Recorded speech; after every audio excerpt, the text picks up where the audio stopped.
Hi everybody, my name is Tom Stewart.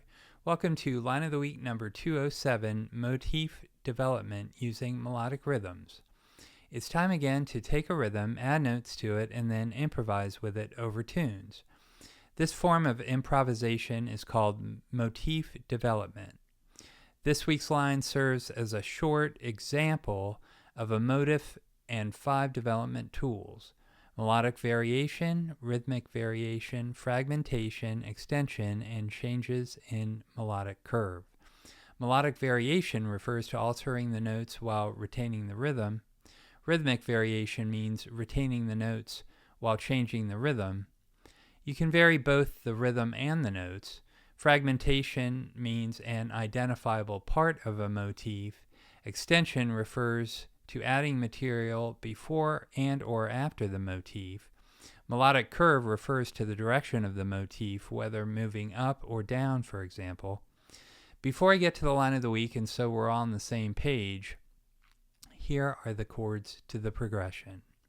The chords are A flat major 7, E major 7, G flat major 7, A flat major 7, D flat major 7, C minor 7, B flat minor 7, E flat 7, resolving to A flat major 7. Here are the chord scales I'm using in this week's line. The chord scales are important because they contain chord tones and agreeable tensions. I use the notes from this chord sound to form shapes on the fretboard. I go from shape to shape, often resolving tension by half step at or near the point of chord change. You can use any vocabulary you prefer. You could use chord tones, guide tones, or chord scales.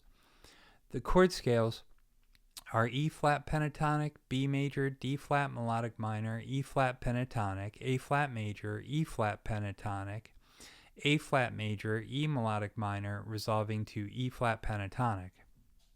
Here's the melodic rhythm I'm using this week. You can try it in your own music regardless of style.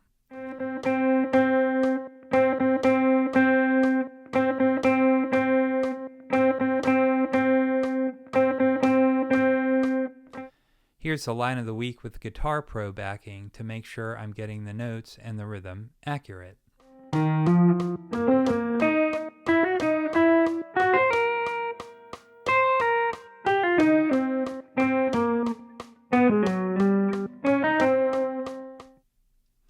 Let's look specifically at the line of the week. In measure 1, there's the original motif, meaning the melodic rhythm with notes that fit the harmony. In measure 2, there's a melodic variation of the original motif. Measure 3 contains another melodic variation of the original motif, followed by a whole note extension in measure 4. Measure 5 contains a melodic variation of the original motif with a downward melodic curve, contrasting the upward melodic curve found in the preceding 4 measures.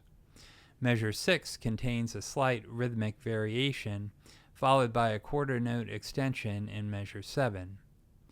The end of measure 7 contains a fragment of the original motif, followed by a melodic variation of the original motif in measure 8, which is then followed by a whole note extension in measure 9 to end the line.